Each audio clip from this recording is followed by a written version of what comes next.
Hey guys, welcome back. In today's video, I am going to show you how to fade out audio tutorial on Premiere Pro.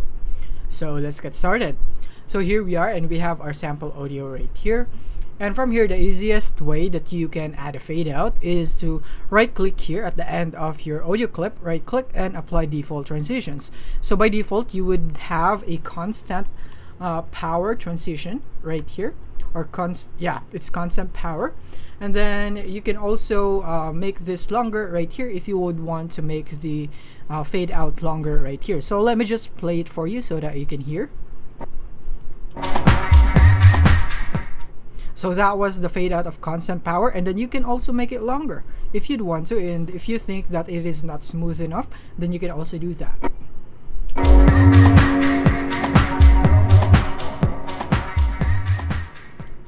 And now if you want to set a specific amount of time for the transition or for the fade, then you can right click on your constant power or your transition right here, and then you can just manually put the time that it should occur right here, and you want to hit OK.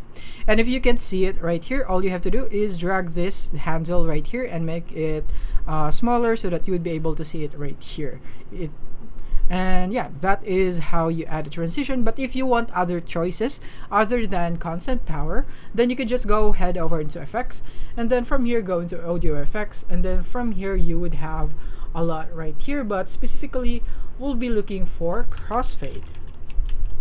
And then under crossfade right here, you would have the constant gain, constant power, and exponential fade. So you can just test them out and see which one would best work for you if you want other choices other than constant power, if you're not yet satisfied with constant power right here.